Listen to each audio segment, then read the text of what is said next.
Okay, wonderful. It is 7:32 my time. So in the interest of time, we're going to get started.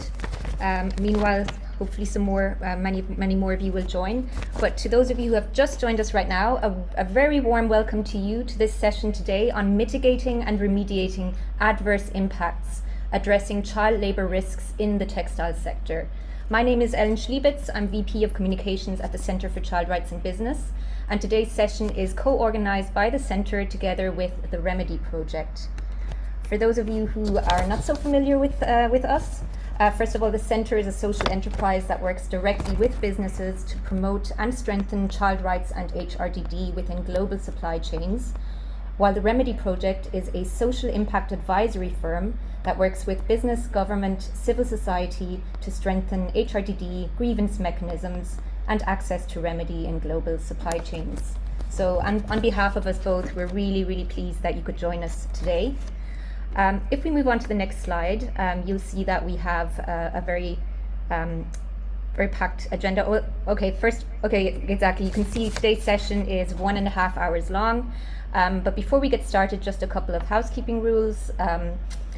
This is an official session of the 2026 OECD Forum on Due Diligence in the Textile and Footwear Sector.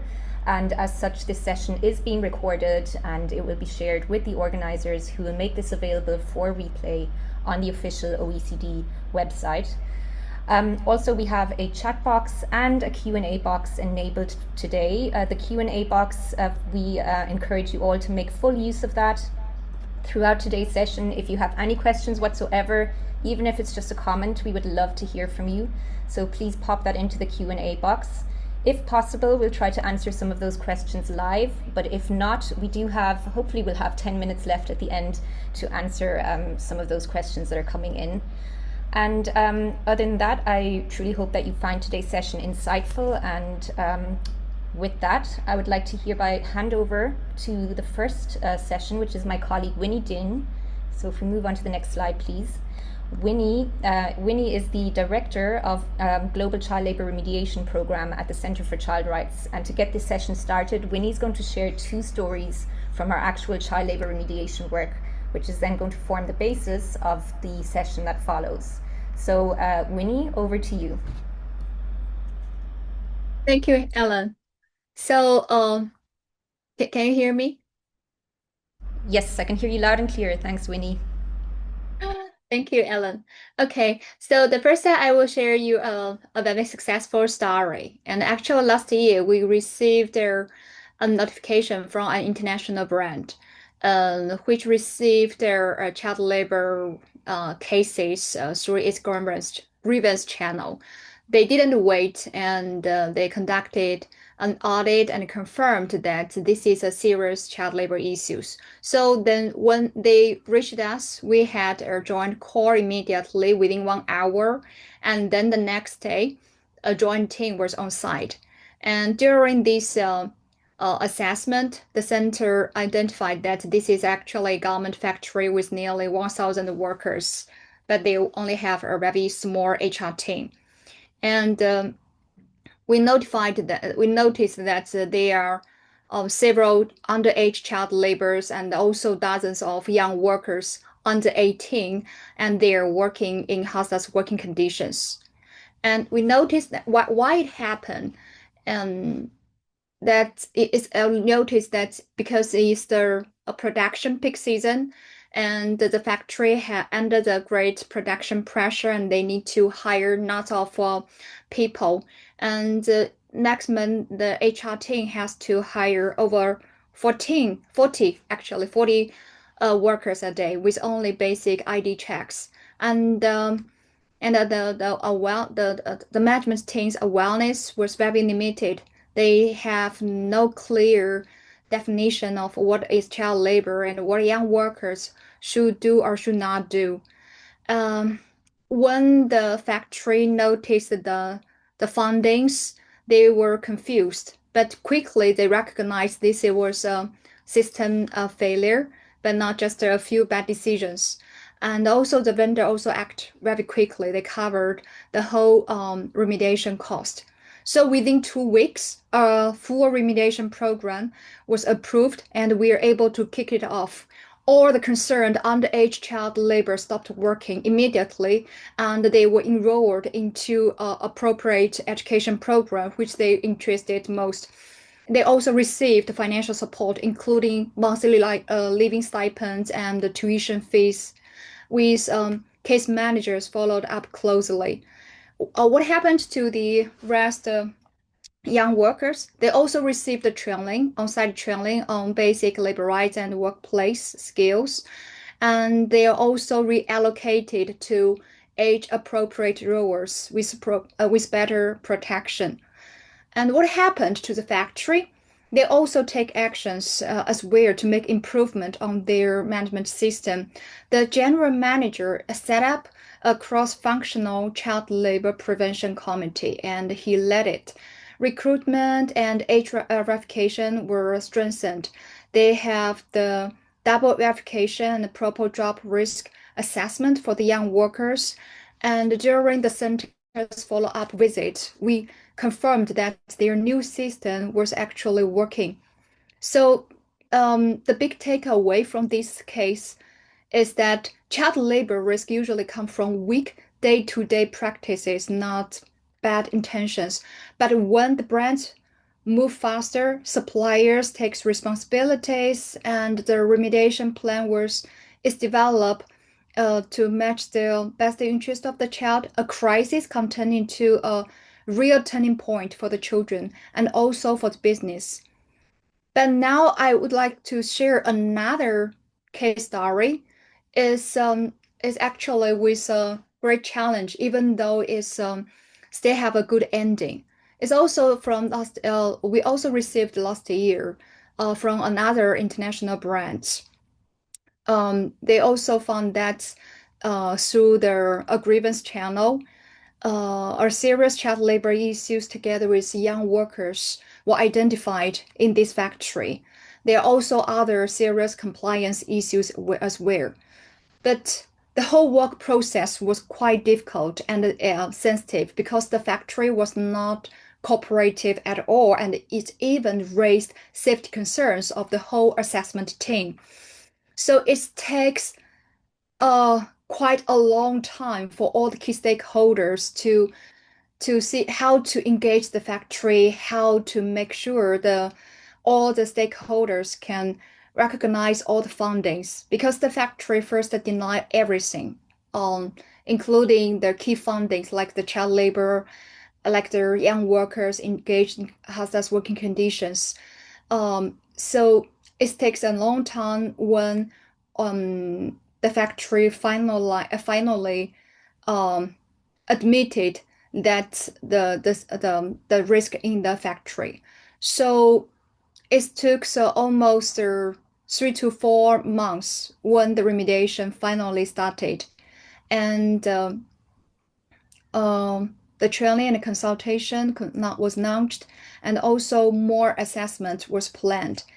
But at this point, we noticed that all the young workers have been fired, and they have to find unstable job nearby the community, and also some of them has already left to their hometown, and some found some even have to work in even worse working conditions, while the underage child laborers could not be tracked at all.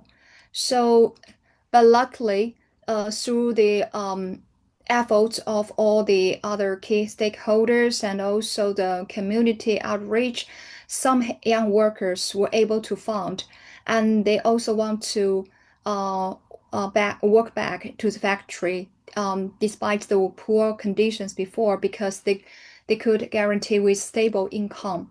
So within 1 month, all the stakeholders agreed on long-term actions, and the factory agreed to join a comprehensive young worker program, and they agreed to rehire all the young workers.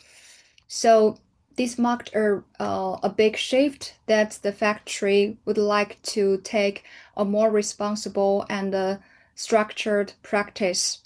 So from this case, even though this was there was a good ending at the end, but we also have some lessons.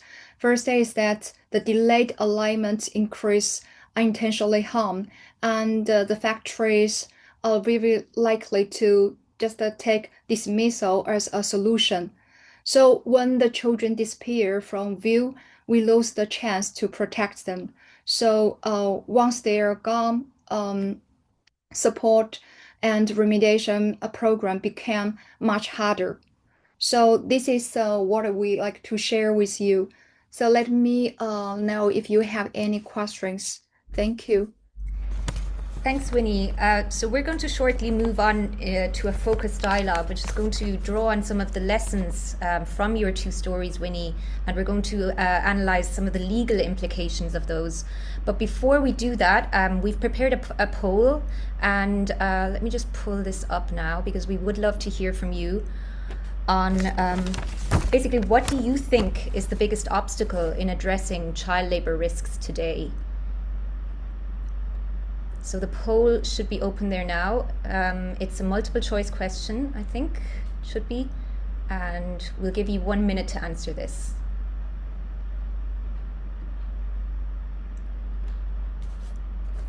So in case you're not seeing the questions and the answers, so the answers are lack of early investment in prevention and readiness, limited brand support and internal alignment, weak or inconsistent supplier engagement, over-reliance on audits rather than local solutions, uncertainty about how to implement meaningful remediation, and finally challenges around responsible exit decisions.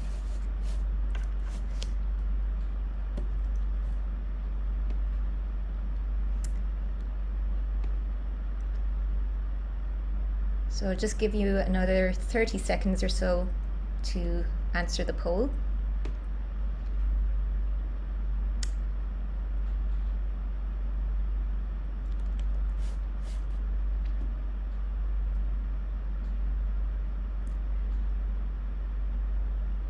Okay, I'm going to end this here and I'm going to show the results. Hopefully you can see them. Maybe give me a thumbs up. Winnie, can you see the results? Or no? Okay, maybe the hosts don't see the results. Okay, so I'll call out the results. So basically, most people, 56% of you, voted over-reliance on audits rather than local solutions, followed closely by 51% of you who voted for lack of early investment in prevention and readiness. And then the one with the least votes was challenges around responsible exit, which got 20% of the votes. So moving forward, I think that can be food for thought as we engage in the next session. So moving on to the next slide, we're really delighted to welcome Daniel Schoenfelder today as our guest speaker.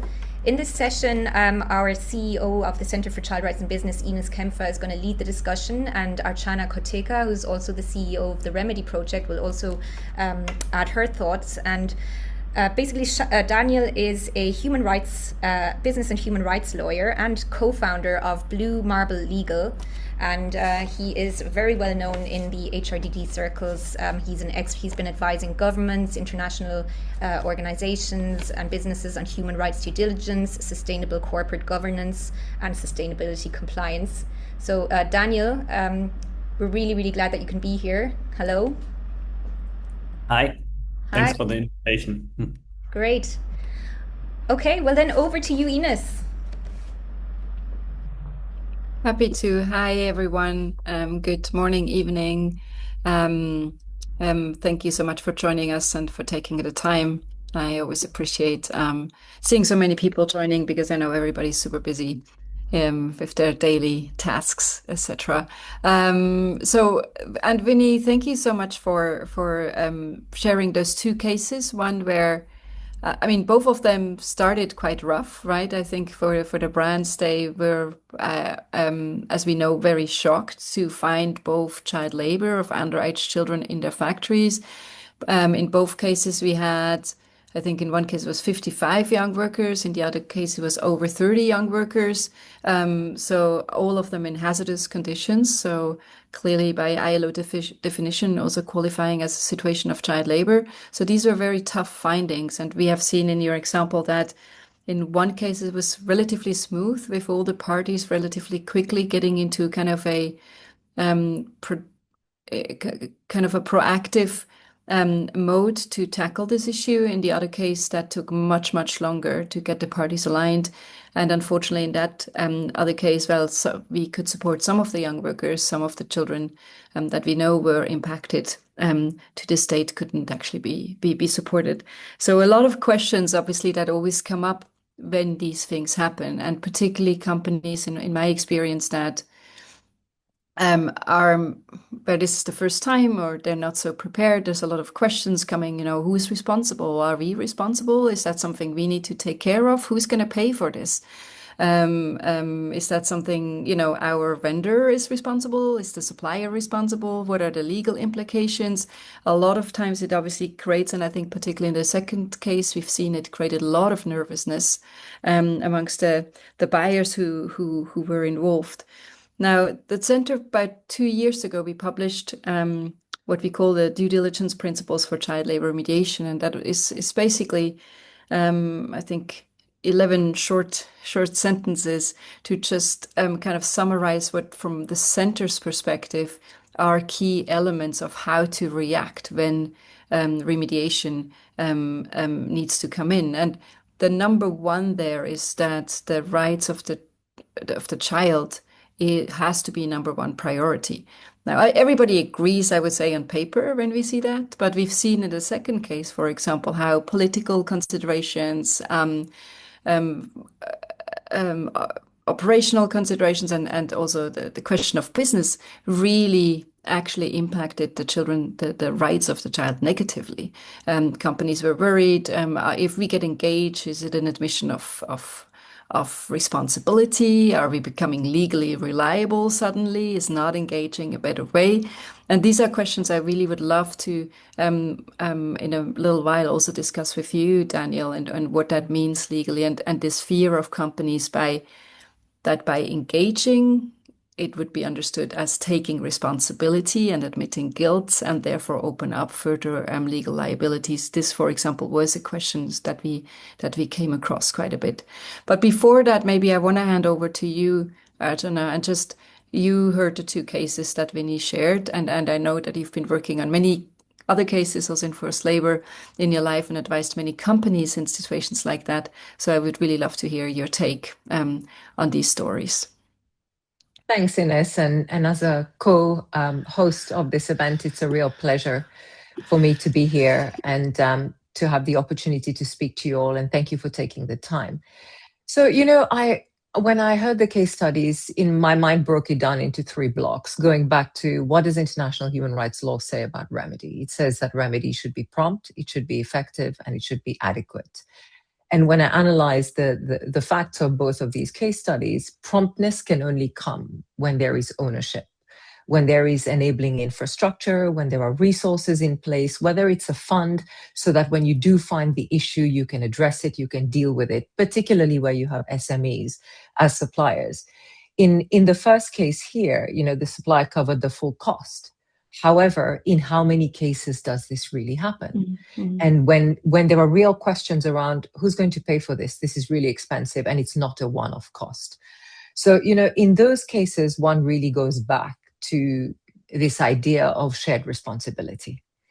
And one thing that has bothered me, particularly with the evolution of the mandatory due diligence laws, is, there are a lot of responsibilities that are being put on policing suppliers or expecting suppliers to address a lot of things, but actually not much thought is being put into equity in the value chain. Where is this going to come from? When purchase price is not changing, contracting practices are not changing, production lead times are not changing, production cycles are more erratic than ever because of tariffs and all sorts of things. So, there has to be so much more risk management and looking forward forward solving, forward scenario setting, so that you really understand what's the risk profile of your supply chain. And from there, if you are going to identify any issues of child labor, if it's likely, even reasonably likely, what do you have in place by way of prevention? And I don't think we are thinking enough of prevention. We are always on the back foot. We are reacting all the time. The center is always being called in crisis mode to react, but there's not much time to prevent. Mm-hmm.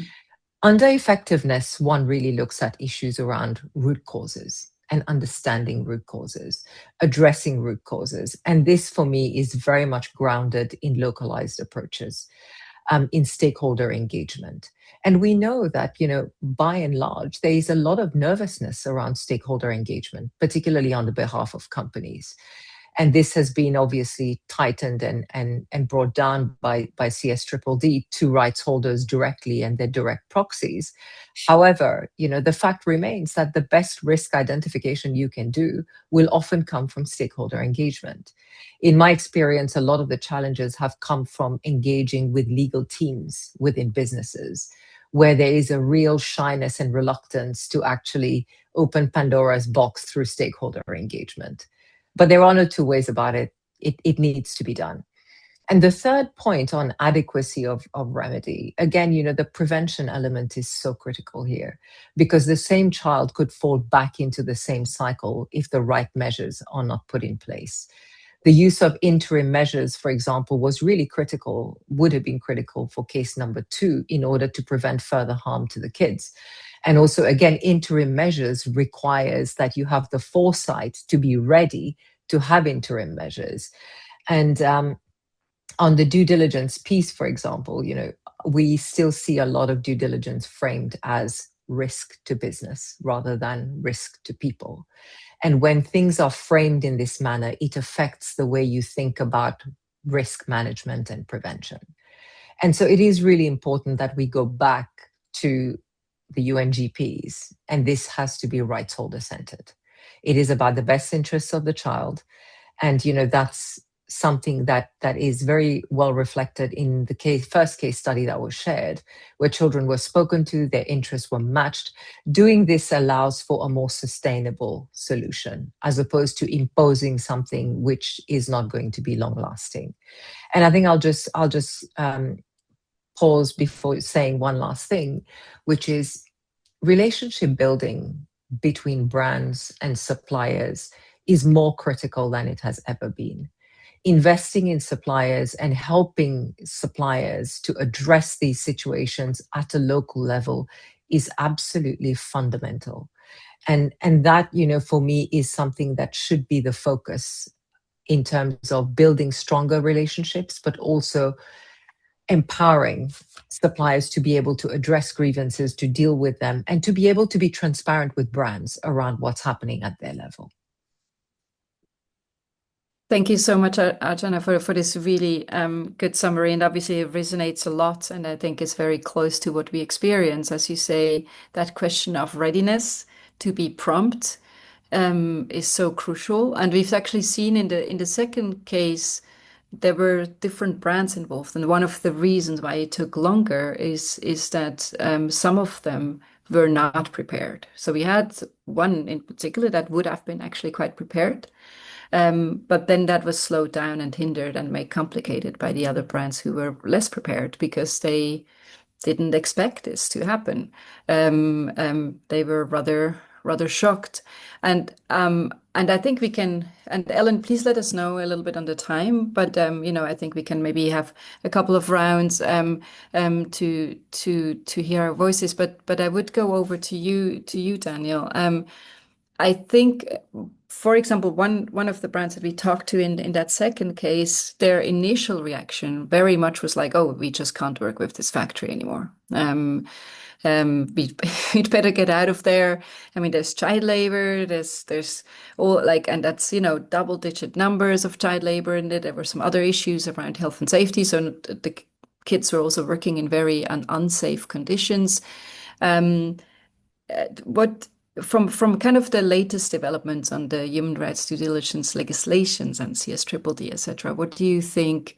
Where is the law pushing companies towards? Is it pushing companies towards a acceptance of a cut and run approach, or does it very strongly push them towards the remediation piece?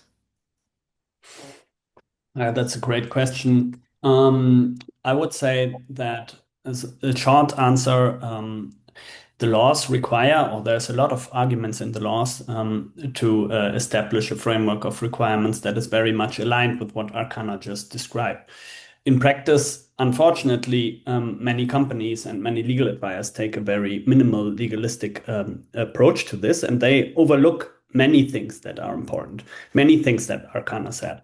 One is effectiveness. It's clear if you look at Article 3.0 of the CSDDD, there's an effectiveness requirement. Any measure you take has to have the chance to improving the situation for human rights. Same requirement in the German law. Shared responsibility, responsible purchasing practices, all these are requirements of both the German law and the CSDDD.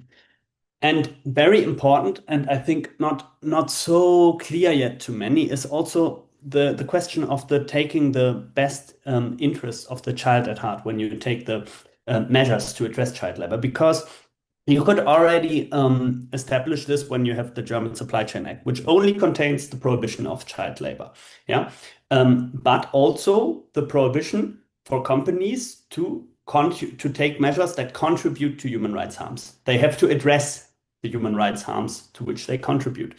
So in a situation, as in the second case, where the company would say, okay, fire the children.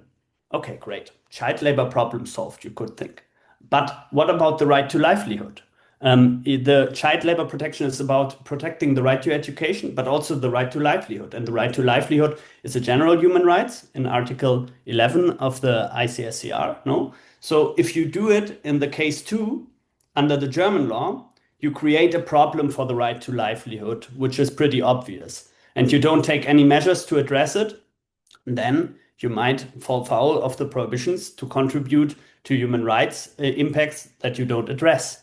Under the CSDDD, it's even clearer, because if you look into the annex of the CSDDD, it's very interesting that there is not only a reference to the prohibition of child labor, but also to the UN Children's Rights Convention. And there you also have to look at the rights of the children in a larger sense, explicitly to the livelihood, but also to Article 12. And that's the question of taking letting children voice their own interest also. No, what was also another problem. So under the CSDDD, the case for an approach that Arcana advocated for me is crystal clear. But the problem is, as I said before, often companies are overwhelmed with this and they say, okay, this is very complex. How do we deal with this? We want an easy and quick solution. Let's set up an easy, quick human rights compliance system, and please take the minimalistic interpretation of everything. And then maybe, yes, you will come up with a cut and run approach. But I think this is not minimal compliance, this is incompliance, because it ignores fundamental legal requirements of the law. Thank you so much for this very strong kind of case for why a cut and run approach wouldn't be enough, and why this effectiveness is indeed really important. Now, Arjuna, you pointed out one point where maybe you want to say a little bit more about, and then Daniel, I'd also love to hear your take on that. And that is this issue, and that we see and we argue a lot of the brands who are on the call who work with us, they know we do argue on these points, is this point, often this attitude of buyers and brands to say, look, we didn't hire the children, so our supplier or our contract partner, so normally that's a vendor, and who has a supplier, they're responsible to deal with that, and they're therefore responsible to pay the cost. Because if we do all the things right, like you just said, Daniel, if we listen to the children, if we support them, if we are effective, if we do long-term remediation and not just a quick fix, that costs eventually money. That takes resources, it takes skills, it takes time, it takes money. And we do indeed see that a lot of time that responsibility to cover those resources is being pushed down the supply chain. We do have a couple of partners that we work with that are ready to share costs and see shared responsibility, but it's not always the case. Again, I know you have a lot of thoughts around that, and I don't know, maybe a little bit from also a human rights perspective. I'd love to hear your analysis why you think there is this shared responsibility, and then maybe Daniel, I would love to hear what the law says to those points. Inez, as a lawyer, I love to think that the law has the answers to everything, but actually sometimes the law creates more question marks than anything else. And I think for me, a fundamental question, or a fundamental thing that we forget is that all of these human rights scenarios are unfolding in a real commercial market. And therefore, the market solutions have to be looked at. Very simply, you look at WROs, right? WROs are imposed primarily on suppliers, always. But actually, the suppliers aren't just making these things up for no reason. They're making them because there is a market and there is a demand for it. And the market is part of the problem which arises in the demand space. So until we are incentivizing suppliers to A, be transparent, B, enable them to get onto the bandwagon of responsible business conduct, how would we expect them to enroll for these young worker programs, etc.? It's not possible. It just isn't possible. And the same with, things like recruitment fees and whatnot. Unless labor costs are factored into purchase price, it is not possible for a supplier to be footing the bill. So somewhere along the lines, the market dynamics need to be revisited and realigned. The cost of doing business is often so unrealistic that one really wonders, how are there no questions asked? And then there's the question of knowledge. We live in an age of, information, AI, and the rest of it. What happens in many parts of the world, I think it's pretty well documented where there are pockets of child labor across the globe and in which sectors.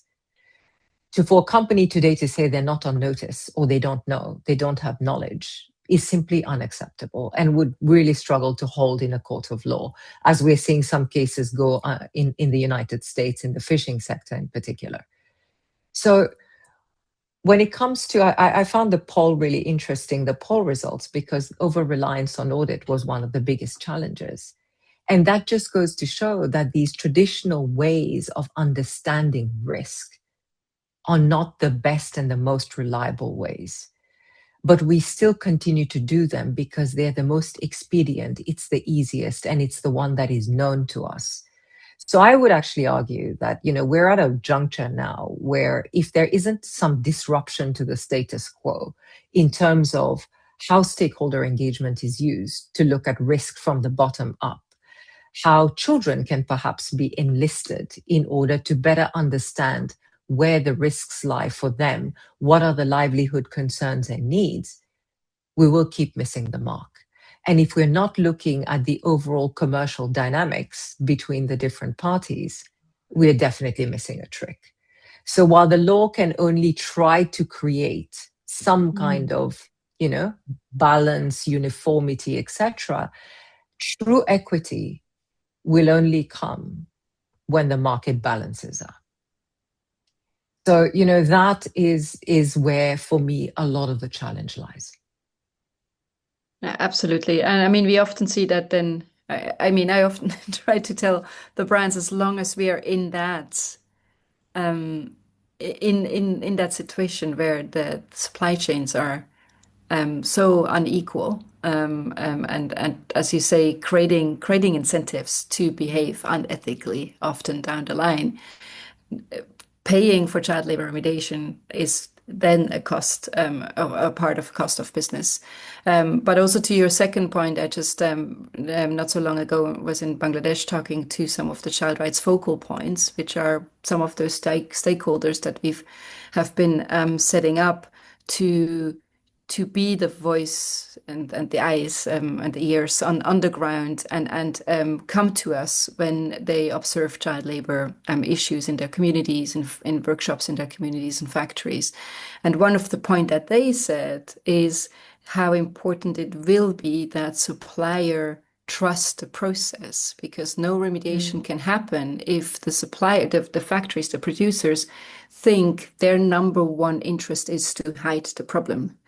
And I thought that was such a to-the-point analysis from the Streitweiss focal points on the ground. Absolutely. Daniel, we know the law doesn't solve it all, but do you feel that the current developments are going into a direction that can support a stronger sense of that shared responsibility? Yeah, definitely. I mean, if you look both, although I have to have one exception to that, that is the EUDR. But if you look at the German Supply Chain Act and the CSDDD, I would definitely say yes. With the EUDR, it is a bit complex because, unfortunately, but that's probably not such a textile relevant question. It really pushes down, or it can be read, or it is read by some as pushing down an obligation of perfection to suppliers, which is really dangerous for everything that you explained. Yeah, supplier transparency, of course, you need a certain degree of transparency from the suppliers to effectively address the situations. If the supplier is scared to say something because they are scared that they will be terminated immediately, well, then you will not find a lot of issues. And that goes against the effectiveness requirement of both the CSDDD and the German Supply Chain Act. No, so that's maybe a first point of the shared responsibility aspect. It's the legal framework of these two laws really incentivizes an approach that is based on openness because it requires effectiveness. And then what is also really crucial is the aspect that both laws require the companies to effectively address their own contributions. And as Arcana said, and as you said, the pricing is, of course, an issue. The behavior, the commercial behavior is an issue that can make it more probable, as we saw also in case two. In case one, sorry. The case one was described as really having this market pressure, the tight deadlines, the season peak, which required a lot of additional workers. So what does shared responsibility and the laws say about that? Well, they both contain an obligation of responsible purchasing practices, which means, in a nutshell, thinking about the incentives you set via your commercial behavior and try on a risk-based basis to improve them to enable your suppliers to meet human rights and environmental requirements. So that is also another big piece of that shared responsibility, I would say. And if you look at the guidances and the laws in itself, you can see that BAFA, for example, in one older guidance and one recent guidance, the old guidance on collaboration in the supply chain with the suppliers, they specifically said, okay, you have to look, is shared responsibility ingrained in your contracts with your suppliers? Does the buyer also recognize his own responsibility? And also recently, in a very interesting and not widely read guidance by BAFA, I think, on standards, they again took this up and said, okay, audits and standards also need to ingrain this principle of shared responsibility and need to check if the buyer's responsible purchasing practices are there to address the issues. Yeah. So the German legislator in the German law, you only have the principles, effectiveness, and avoid contributions and responsible purchasing practices. But the BAFA rightfully derives from this the principle of shared responsibility. In the CSDDD, it's even clearer because you have shared responsibility explicitly mentioned in the recitals of the CSDDD. So it can be very clearly derived from both of these laws. The question is a bit, okay, does it mean you have to be perfect in the terms of your shared responsibility? For example, responsible purchasing practices. You have thousands of suppliers, you have thousands of markets, you have hundreds of product categories. Do you have to be the perfect buyer in all of them? No, that would not be human rights due diligence. You can prioritize and you can say, okay, we know we have different markets, maybe Myanmar is more risky. Okay, Myanmar is probably now the most risky, or maybe you're not there anymore. But let's say I say, okay, we start with Vietnam and with India, and we deprioritize Turkey. If you're in the textile, yeah, depends on each case, of course, but it could be argued that you do that. You don't have to be perfect in all markets at the same time. Thank you so much, Daniel. I know we could go probably, I think, for a really long time to discuss those topics because they are so complex. But it is, I mean, at least the laws are not going in the other direction, but are pushing. That's a good thing. It could be worse. And you're right. I mean, the EUDR. I think that is a. If all was like that, it probably would do even more of this, just pushing down on responsibilities, and everybody's just trying to pretend that we have no issues, and and a lot of the efforts would go into that. I know that we have some fabulous speakers in our next panel who will also share some very practical light on how their companies and in their situations handle some of those topics. So I think with that I would close our session. But thank you so much, Daniel and Arjana, already for this first discussion, and looking forward to our bigger panel where we will continue discussing those topics. Over to you, Arjana. Yeah, and I'll just quickly... sorry, over to you, Ellen. Sorry. Yeah, no problem. I just want to quickly share a comment that came through because you haven't had a chance to see this. One person just commented and said, what really resonates is the idea that law operates within a market reality. Until transparency, early engagement and remediation are positively incentivized rather than treated as risk events, we'll continue to see reluctance from suppliers, even when programs are well designed. So I thought it was a good comment to share. And now... Yeah, thanks. We can keep that in mind. And now moving on to the panel, which is all about sharing practical experiences from buyers, intermediaries and suppliers. We are really honored to be joined today by Mr. Rafiq Rehman, who is the Manager of Sustainability and Systems at Gul Ahmed Textile Mills Limited in Pakistan. Joining us also is Dr. Mohammed Bazlur Rashid, who's the General Manager, Admin, Compliance and Sustainability at Palmal Group in Bangladesh. We're also joined by Lena Pelaikis, who is Head of Human Rights and Responsible Supply Chain Department at the Otto Group in Germany. And also, last but not least, Satay Cao, who's the Senior Vice President of Vendor Compliance and Sustainability from Li & Fung in Hong Kong. And just for those of you who might not know Li & Fung is a global supply chain partner that helps brands design, source and deliver products. So very warm welcome to all of you, and moderating this session is Archana. So Archana, I'll hand over to you now. Thank you so much, Ellen, and thank you to our panel of experts as well. I'm really excited for this panel because it's a real treat. We'll be hearing from brands, we'll be hearing from suppliers. So far, I feel like Daniel, Ines and I spoke about the theory of it all, and now we get into, deep dive into the practice and what actually happens.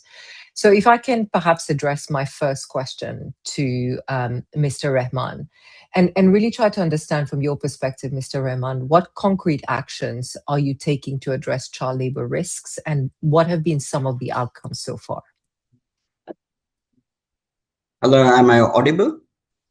Yes, you are.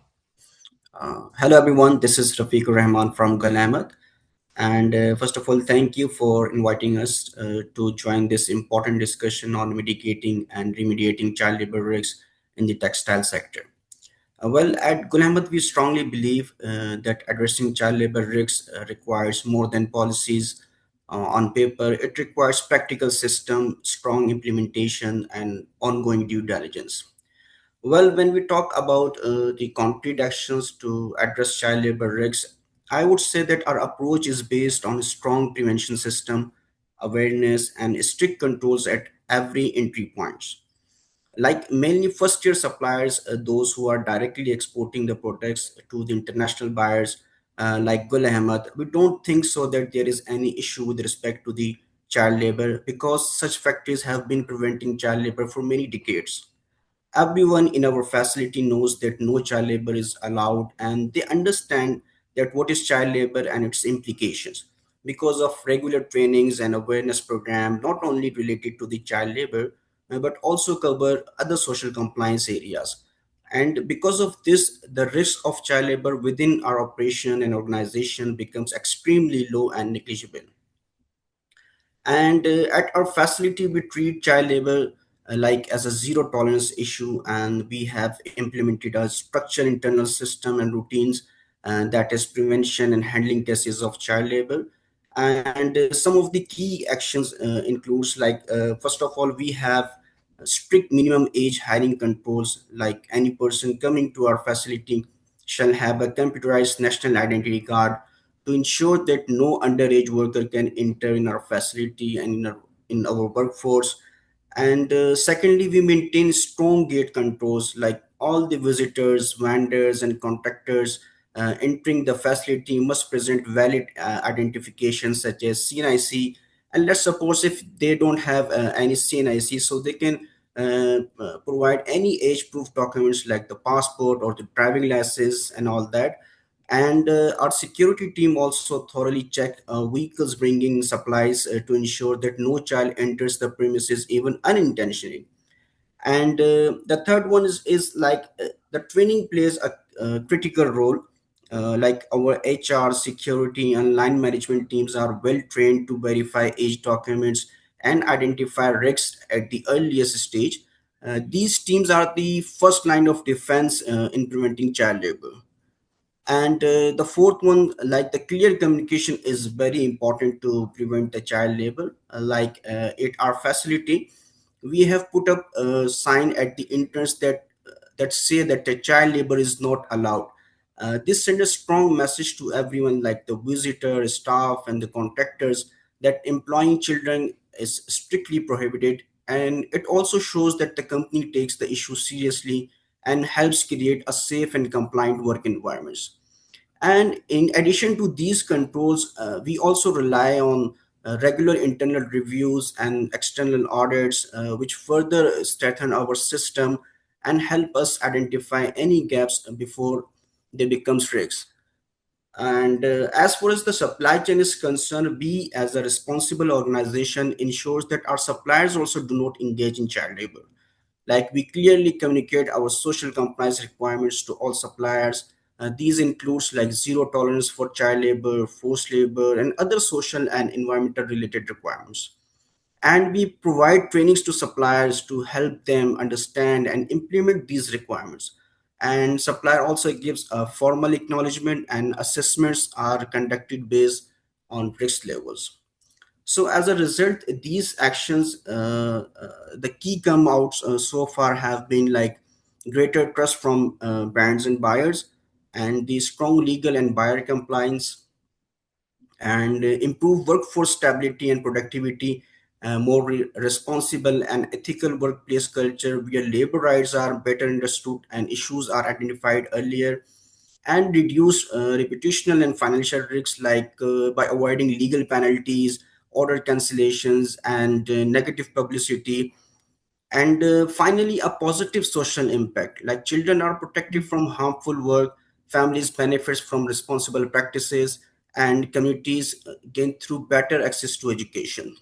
So, addressing child labor risks is not only the compliance requirements for us, it's directly contribute to strong business performance and safer workplace and the more sustainable supply chains. Thank you, Mr. Rahman. This was a very comprehensive and a really good way to start this panel, particularly as you not only address the policy element of it, the zero tolerance, but also the different types of measures you've put in place in order to implement these policies, how you're monitoring the effectiveness of these policies, and more importantly, how you have communicated externally with your stakeholders and your suppliers and other business partners on what your expectations are. I particularly like that you make a really strong business case for why this is important and the value of putting purpose into performance. So thank you for getting us started with that. And Dr. Rashid, if I may turn to you and ask you a similar question, what actions have you been taking? What have been the outcomes? Where have you seen some success in the actions that you've been taking? Thank you. Thank you so much, Archana, for inviting or including me as a panel discussion for this panel discussion. Sorry, I'm in home now, so that's why I'm not, opening my video. I want to join with you and in audio. Uh, Perhaps all of you knows that I have been working in Palman Group, which is a very big, and in number we have 40 companies, 40 firms in Bangladesh. So we have around 38,000 workers in our company. So we are a giant company in Bangladesh. We are our export turnover is around of $6 billion. So it's a huge industry, labor intensive industries, and in Pall Mall, that is. If I say in things in a very concise way that our first of our tools is addressing child labor is our Bangladesh labor law. It has revising almost every years. It now very recently our government passed an ordinance in 17th November. In every revision we saw that our state the government is very active in protecting workers' rights. So especially in case of child rights, it has very specified, and there are specific laws and rules for protecting the child rights. That is, everyone knows it very well. As an organization, Palmal Group of Industries, we are very keen about the protecting the respecting the country laws, and we have a very if I give an example, we have a very robust age verification systems. That is, in Palmal Group, I shared these things in different times. That in Bangladesh, of course, there are few incidences of child labor till today. But in the company like Palmal Group, it is very, aligned with the Bangladesh labor laws, rules, and the international buyers, requirement. So that's why we are, in case of child labor, protecting as in their rights, and also we have a robust age verification systems. By this, at first we are checking their documents about their age. And also we have another ways of checking their life and in their age. That is, they have a different certificates like SSC, second SSC certificates, and also we screening their age by your medical practitioners. So, and it always relies on our zero tolerance policies about recruiting child labor. Of course, there are our laws allows us to recruit some adolescent person. And when we have some as a infrastructure to accommodate some adolescents, then we hire some peoples and train them and recruit them after their minimum age. And the second one, if I say the clear supplier and subcontracts controls, we are committed. We have written policies of prohibition of child labor, and also our buyers, all of the buyers are very keen to check these child labors in our all premises. But so long I have been working in 1 decade in this company, I don't find any child by my internal audit teams and or my external buyer visits.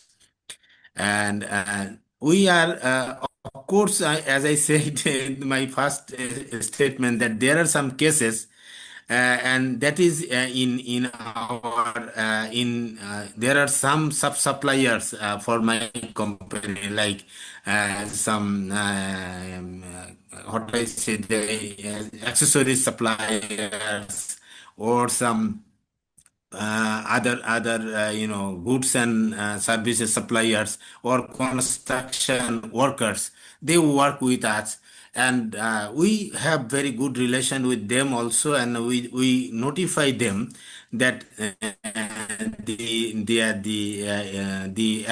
legal working age of the in candidates. So in that way, we are respecting them their child rights. And if I say about the practical action, we have zero tolerance policy, as I mentioned once, and we have some posters and some as my previous speaker said, that they have hanged a signage or some declaration that no child labor at the gate also. And we have a human rights due diligence policy, and also the human rights policy on human rights and human rights human rights due diligence for business and human rights, and they have that also as our actions. And after enrolling with the center, we have some other activities, like we have as I said, we have 38,000 workers that they have, every families, they have some kids, and we conduct a pilot with one of our factories, and that the working women's, and they're in the child is 11 to the whose age is 11 to 18, and we conducted training for that women's or for that females, so that they don't allow their kids to work in outside, as I said, the sub-suppliers, firms or industries. So that is also one of our action for addressing child labors. And Thank you, Dr. Rashid. yeah, Sorry, I'll pause us there because I've just been notified that we don't have a lot of time and we still have so much to unpack. But no, thank you. Thank you so much for your contribution, because actually there's a lot of symmetry between what Mr. Rehman shared and what you're sharing. And I'm really heartened to see the importance of due diligence, and also the reminder from you that actually local laws do prohibit child labor. And it's very, very important that we don't forget that these frameworks are there in local laws. It's not that it's something new that's coming in through international standards. So changing tact and changing gear a little bit, let me shift to Lena. Lena, what does it look like to be ready from a brand's perspective to address these issues when they're identified? Yeah, very good question. So I think from my perspective, it would be maybe three things, and most of it was already touched today. So I think one is like positioning, even though it sounds weird, I think in many companies, but also other organizations, there is this feeling, oh, if child labor or if a child labor risk would occur, this is the end of the world. So I think to work internally that this isn't a stigma, that this is not true. And Winnie mentioned it easier. In most of the cases, there is no bad intention when it comes to child labor. So internally, to make sure if we have a risk, if we got knowledge, there is also a chance to do something in terms of remediation, in terms of impact. So I think to put it on the agenda internally, so there is no such feeling like I want to run away if this topic occurs, is a very big to-do or task for brands to be ready. And I think the second also that was mentioned is like processes, responsibilities, definitions. And I feel the same way. If a department, in this case, like a CR department comes with, hey, we updated guidelines, it's 3 pages long and everything is written down, everyone feels like, why would I need it? But we made the experience, and I guess many made it, as soon as a case occurs, everyone is looking for this clarity and everyone is running around. And if you don't have clear procedures, you spend all the time in finding who's responsible, who's to be informed, who's in charge, who's making decisions anyway, how to allocate budget. You mentioned it earlier, how to be prompt. So I think even though it's not a one fits all, you need clear responsibilities, guidelines, and definitions. And then I think from our perspective, the third part would be, I call it partnerships. Because of course, if you write down your responsibilities, the processes, it's never with a local factor. It's never a case-by-case approach. But when it comes to a risk, or when it comes to also a violation, there is always this local and the specific case that need sensitivity, the expertise. And for us, it's only working if you have local partners who could take care of it, who build the bridges to make it possible to then start with remediation. So I think those are the three. And I mean, your questions, you mentioned it earlier, I think, or also Ines mentioned it earlier. I would say the 3.5 point from my perspective would be the acceptance of the unexpected, because we mentioned it earlier, then there is a case where there are 10 brands and everyone has another policy and guideline, and all this is taking time and nerves and taking away from the case. But nevertheless, I think to accept there is always a part you can't plan, even though you want to be as ready as possible, yes, would be from my perspective relevant. Thanks, Lynn. I always find it quite amusing how, from a risk management perspective, you want to expect the unexpected, right? But actually, that's not really the case. And it's actually very difficult to put these topics on the agenda and to have the right resourcing for them. So thank you for highlighting the process points, because they're so critical. So Satya, let me turn to you now. Li and Feng sits in a very interesting position because you work with many brands, each with so many different approaches. So from your perspective, what differentiates brands that genuinely support child labor prevention and those that don't? You're on mute, Satya. Sorry. Yeah. Can you hear me now? Yeah. Okay. Thank you, Anchana, and also the center having me on the panel.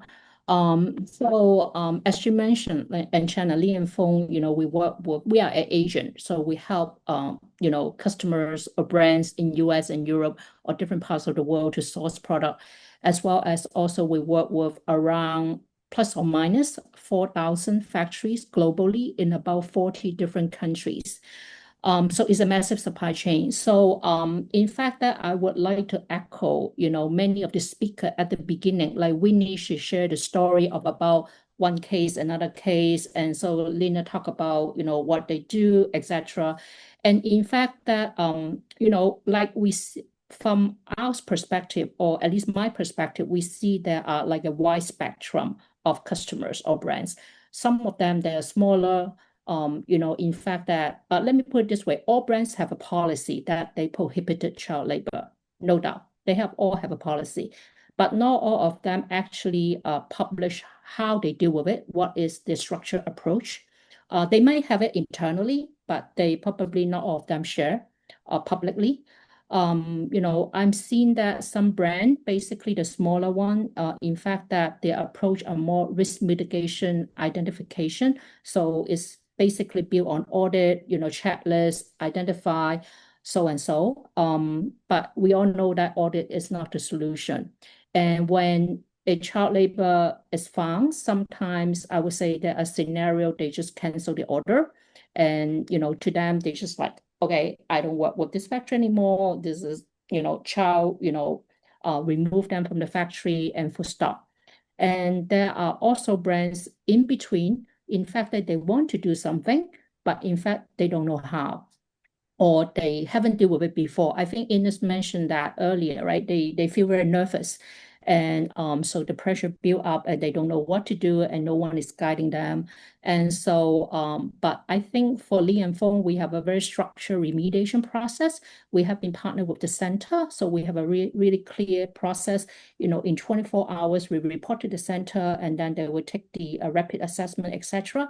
And we engage. I think the important thing is we will immediately engage with our businesses, as well as also we do have a policy that we will inform our customers so that we are very transparent. We tell them this happened, and what we are going to do, and also to seek their feedback.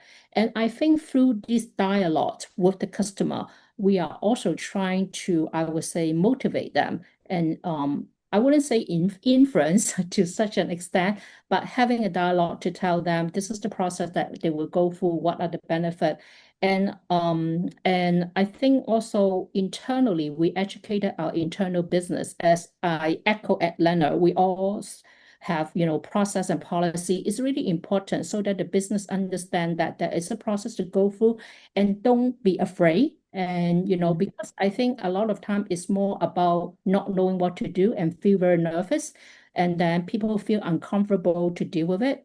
But as long as we have a very clear process and someone guiding them through that, I think, people will, I would say, get buy-in and go along the journey. And of course, there are other brands that are more mature. They know what to do. They are also a member of the center, or they also have their policy and remediation process.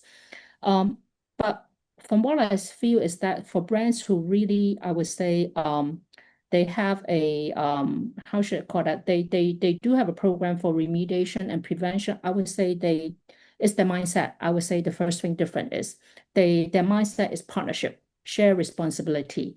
They understand it's a challenge, the supply as well as also the business, as even Li and Feng play a role in terms of bridging them together. So what I see, number one is the mindset. That's the difference. Brands that do not have really a child labor prevention, they're more audit checking or just finish the relationship as soon as possible. And an unfortunate situation. And second thing, also, I think that for the brands who are genuine in child labor remediation prevention, I think they also invest, investment in terms of helping the factories or even capacity building, monitoring, improve their due diligence process, improve their own team skill, etc. And so it's more like a longer term. So that means it requires certain budget for a longer term rather than just a short-term cost focus. Another thing I would like to share is as well, I think they are also more looking into transparency and also traceability, meaning they are more willing and they want to actually looking into like the upstream, not just really focus on the tier one. We all know that child labor, often are more issues of the upstream. So therefore, it's not specific to child labor, I would say the overall human right. They will look into how to improve the transparency, how to go into the upper tier, the upstream, they have program or they partner with the center, etc., and trying to see how to, improve or identify the risk. So therefore, I think I would see these are the major differences.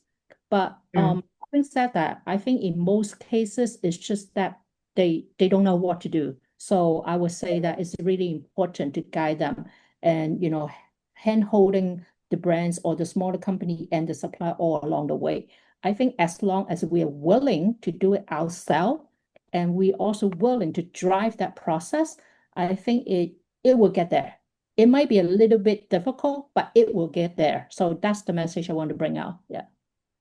Thanks, Sati, because actually, no one ever said that the human condition was straightforward and simple. These things are so complex that, it is very, but I heard from your sharing the words transparency, partnership, traceability, process, and mindset really stood out for me. So I'm receiving very covert threats on the chat here, reminding me that we are really running out of time. So I have a last question for each one of you, which I want to keep really brief. If you could keep your remarks brief to those. And perhaps I can start with you, Mr. Rahman, again. How important is it for local suppliers to have a role in shaping and driving local solutions to child labor? Can I just ask you to keep your remarks brief, please? Thank you. Mr. Rahman?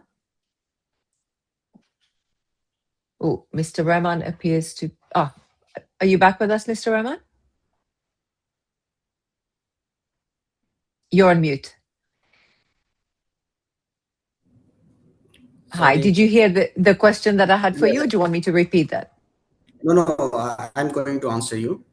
Okay. Yes. Well, I would say that the child labor is still a real risk in global supply chain. Even when export factories follow the rules, risk happens outside the main factories, like such as subcontracting, home-based worker, or farming. That is why local suppliers play a very important role in finding local solutions. And the local suppliers know how work really happens on the ground. They understand where informal work happens, when subcontracting is used, and how seasonal or community labor works. These issues are not always visible to brands or auditors. Without supplier involvement, many risks remain hidden. So I would say that one solution does not work everywhere. Child labor is often linked to poverty, lack of education, and family needs. And if we only ban child labor without support, the problem does not end. It simply shifts somewhere else.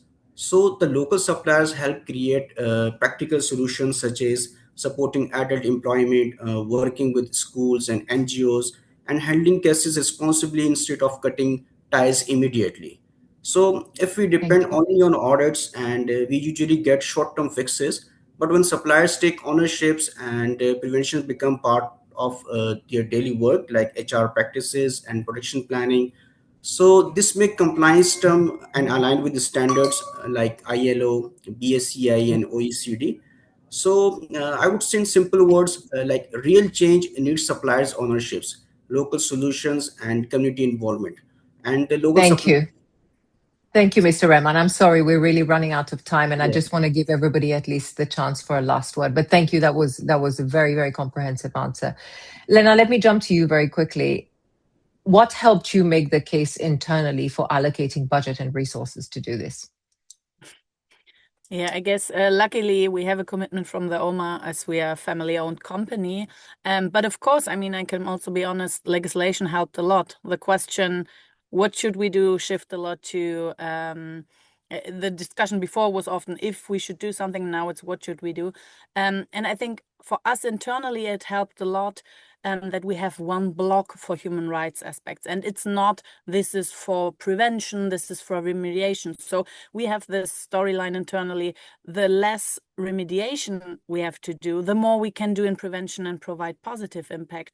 So there is a possibility to allocate very quick budget and to work on something, but in the best case, we can invest and provide positive impact. And I think this helped us, but of course, also in different business times, this is not always possible, but yes. No, thank you for that. And that's so true. The best form of remedy is actually no remedy and prevention. And Satya, let me ask you very briefly, from Li and Feng's perspective, how important are localized approaches to combating child labor? You're on mute, Satya. I apologize.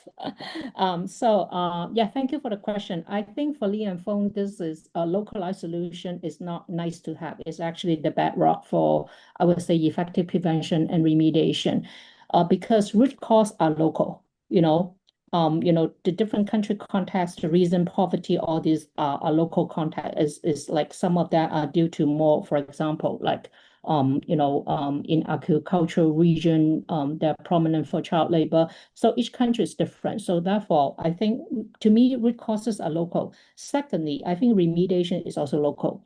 It's because based on the child labor situation and in a particular region or country, education is different, vocational training is different, as well as also social services are different as well. And other than that, I think one very important point I want to mention, trust is also local, a big part of it.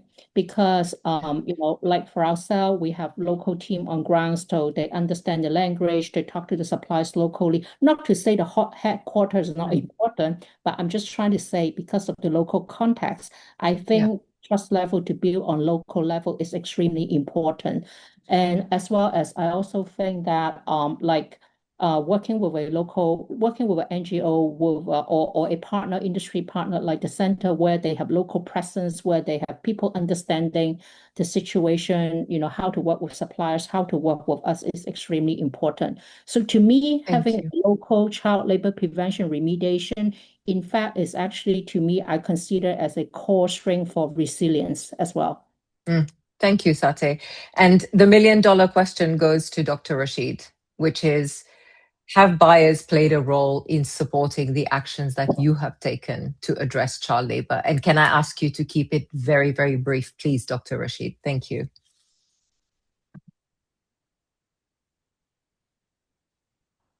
Dr. Rashid, are you here?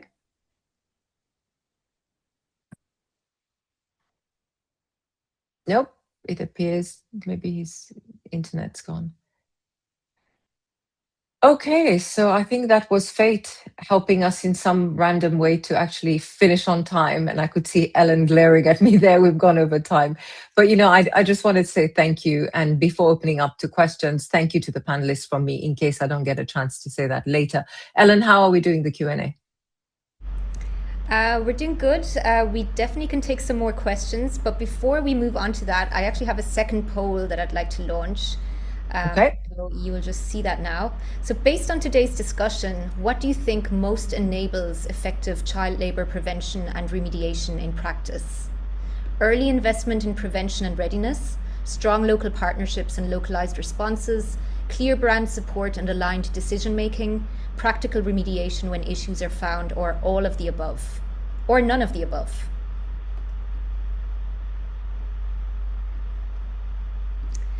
And while we're waiting for answers to come in, I'd like to just read out another comment that we got earlier during an earlier session, Archana, during the focused dialogue with Daniel.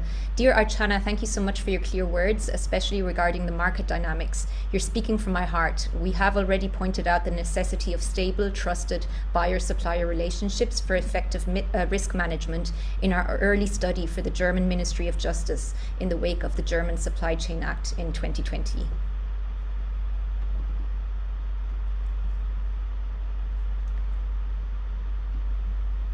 Absolutely, and I think that's a theme that also came out in the panel and in the conversation with the panelists as well.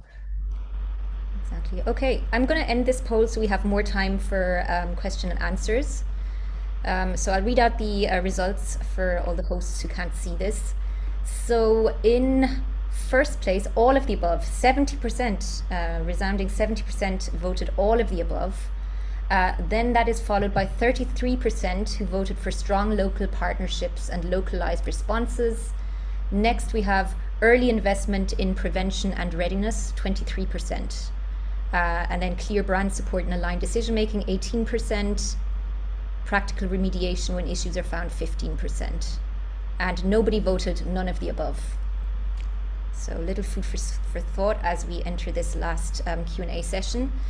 So I'll read out one question here that has already come through the chat box. It's, in your view, when devising protective measures and laws, is it necessary to distinguish between clearly illegal child labour and minors between 15 and 17 who work legally under the respective national laws but might also face specific rights violations? When gained the impression that this distinction and an according differentiated approach would be beneficial for the legally working minors whose situation is often neglected. What do you think? So is it necessary to distinguish between clearly legal child labour and minors between 15 and 17 who work legally under the respective national laws but also face specific rights violations? Do we have anyone who wants to take up that question?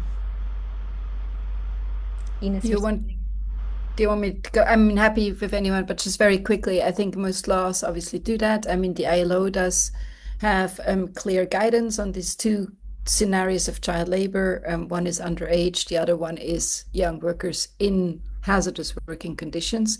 And that also means that there is a possibility for those workers in working age that they have the right to work legally under the right conditions. And we've done a lot of analysis, and in most cases, the local laws are pretty aligned. There's some detailed differences on maybe exactly how much overtime they can work, but generally, the overarching rules are that young workers are allowed to work under the right conditions when they're protected sufficiently so the work does not harm their health and development. And in that light, a very different approach to remediation needs to be taken, as you've seen in the cases that Vinny shared. I think in the first case, those 55 young workers, after talking to them and understanding what they want, it was very clear they did want to work, and they wanted to make a living. And what we had to do then was ensuring that they do that under the right conditions, so they were not taken out of the factories or remediated differently.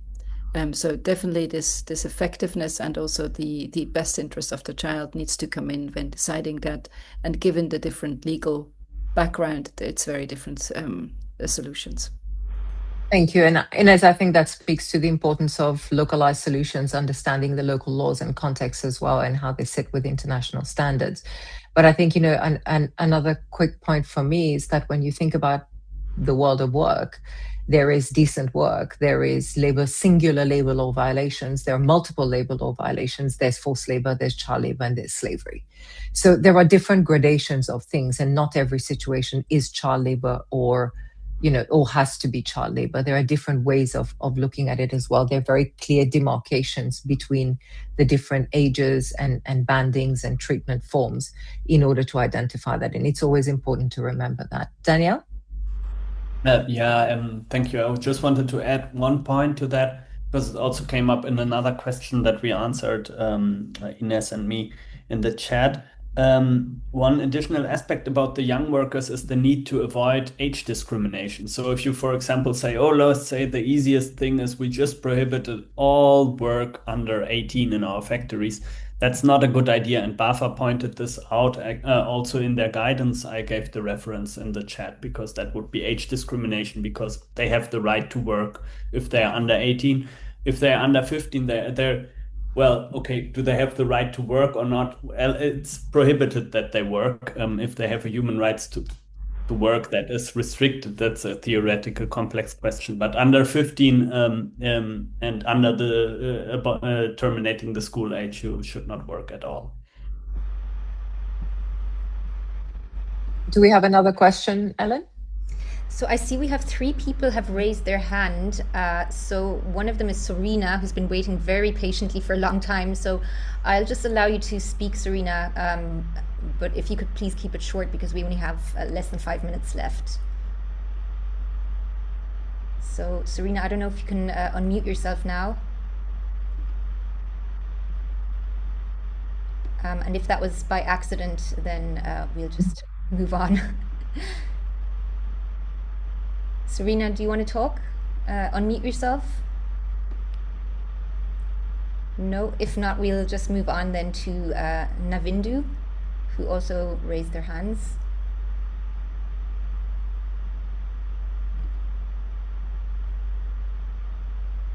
Okay, Navindu, can you hear us? Can you say something?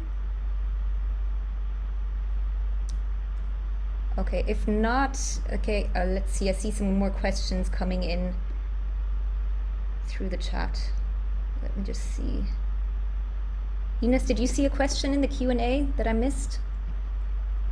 I mean, we answered already quite a few, but if you want to take up any of those. Okay, at a national level, why don't we see more policy instruments that actively support factories to improve working conditions, such as tax incentives, subsidies, or fiscal benefits, especially when these investments directly contribute to prevention, remediation readiness, and compliance with international labour standards? How could such investments be designed to complement enforcement rather than replace it?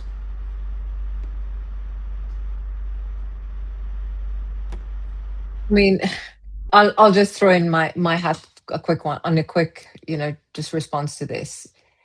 This is the struggle. The struggle is to persuade that human rights matter and that human rights have to come before profits. And when you look at the division and the how difficult it has been for the mandatory human rights regime to survive and to find its way in some shape or form, it really goes to say that at national level, a lot more work needs to be done around corporate accountability issues, but generally around business and human rights as well.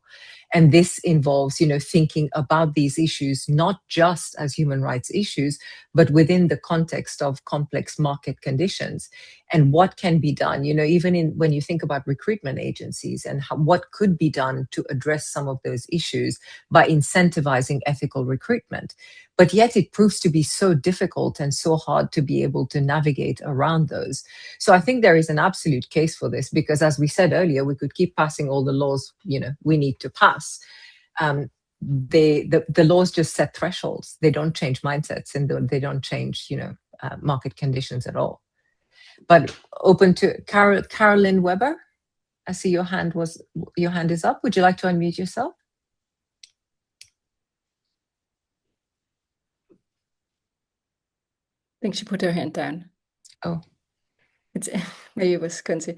Daniel, did you want to? Yeah, did you want to go in? Yeah, I wanted to throw in my 5 cents to that as well.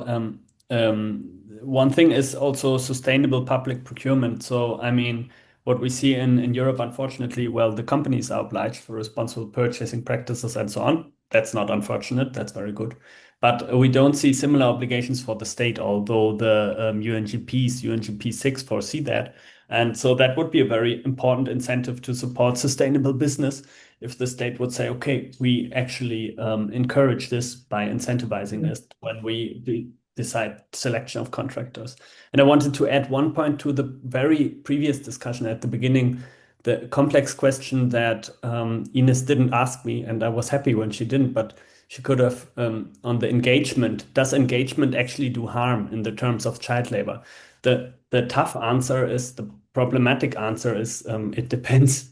Because I had discussions with colleagues from Italy, and there it is actually something that companies think about. If we have child labor or forced labor in the supply chain and we don't immediately disengage, some of them are scared because of some penal law interpretation that they could be part of a crime because it's a crime there. Yeah.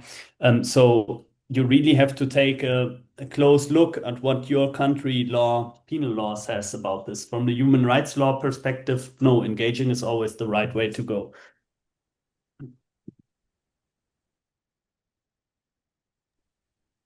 I think we are. Ellen, how are we doing with time?